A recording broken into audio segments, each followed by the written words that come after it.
Astuce de génie pour la vie, proposée par un lycéen. Combien en connais-tu? Premièrement, un médecin centenaire m'a montré un point précis sur mon index. Masse-le pendant 3 minutes chaque jour, et tu te sentiras plus jeune et plein d'énergie avec le temps. Deuxièmement, ne retire pas complètement le seau d'une bouteille de ketchup. À la place, utilise le bouchon pour percer un petit trou dans le seau. Cela rend le pressage plus facile et garde le tout plus hygiénique. Troisièmement, si tu ne peux pas finir un gâteau, pose-le sur une assiette, entoure la base de film plastique, puis replie-le sur le dessus pour le garder frais et intact. Quatrièmement, ne jette pas un tube de dentifrice vide. Perce un petit trou au fond. C'est parfait pour organiser les câbles. Cinquièmement, attache une bougie à un robinet avec du fil de fer et allume-la. Tu pourras ainsi obtenir de l'eau chaude. Plutôt astucieux, non? Sixièmement, lorsque tu dois coller des objets dans un coin et que tu ne peux pas mesurer précisément, il te suffit d'une simple carte pour y arriver facilement. Septièmement, si 2 bols sont coincés l'un dans l'autre, il suffit de les passer sous l'eau et ils se sépareront facilement. Huitièmement, voici la méthode d'un chef professionnel pour couper un oignon en dés. Fais d'abord plusieurs coupes verticales, puis coupe horizontalement. C'est rapide, facile et très efficace.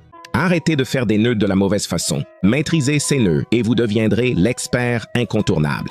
Premièrement, si vous êtes en plein air et que vous devez attacher une tente ou une corde à linge, vous devez absolument essayer ce nœud universel. Il est très facile à faire, ne glisse pas, ne se défait pas, et vous pouvez ajuster la tension librement en faisant simplement glisser le nœud. C'est incroyablement utile. Deuxièmement, le fil est-il trop court pour faire un nœud en cousant? Enroulez l'extrémité longue du fil autour des ciseaux 2 fois, puis pincez l'extrémité courte avec la pointe des ciseaux. Tirez doucement et vous pourrez faire un nœud facilement. Troisièmement, les cordons de votre pantalon sont-ils rentrés à l'intérieur? Faites en sorte qu'une extrémité du cordon soit plus longue que l'autre. Pliez le long cordon à côté du court, puis enroulez le cordon autour de la partie superposée en le bouclant de l'avant vers l'arrière. La dernière boucle passe à travers la partie pliée du cordon. Cela permet d'obtenir un nœud propre tout en vous laissant ajuster la tension librement. 4. Vous attachez encore les sachets de snack avec un nœud plat suivi d'un nœud coulant. Ce n'est pas très serré et difficile à défaire. À la place, faites un nœud coulant avec une extrémité et serrez-le, puis pliez l'autre extrémité et passez-la dans la boucle en serrant. C'est rapide et solide, et il suffit de tirer sur le cordon pour le défaire en 1 seconde. C'est super pratique. 5. Pour attacher des légumes, pliez une extrémité de la ficelle pour former un demi-nœud et accrochez-la avec votre doigt. Enroulez l'autre extrémité autour des légumes 2 fois. Ensuite, passez la ficelle pliée dans le demi-nœud.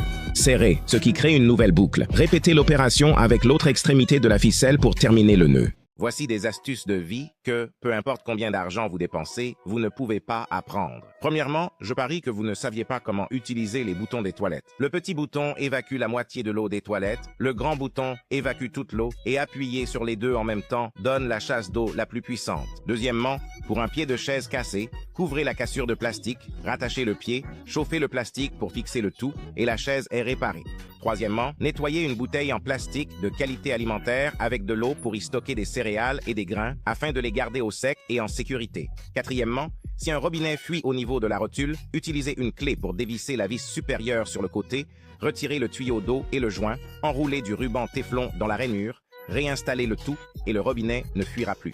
Cinquièmement, si un pommeau de douche fuit, séparez le pommeau du tuyau, retirez le joint, soulevez le capuchon en cuivre, tirez sur le tuyau intérieur, coupez la partie endommagée avec des ciseaux, puis réinstallez le tuyau pour arrêter la fuite. Sixièmement, vous n'arrivez pas à ouvrir une boîte, enveloppez le couvercle avec du film plastique pour l'ouvrir facilement. Septièmement, si vos lacets s'effilochent, coupez un morceau de paille, faites-le passer dans le lacet par l'extrémité intacte. Chauffez la paille avec un briquet pour la rétrécir et la fixer, ce qui réparera le lacet. Huitièmement, lorsque vous utilisez un pansement, coupez les 2 côtés, puis croisez-les sur le doigt blessé pour un maintien sûr.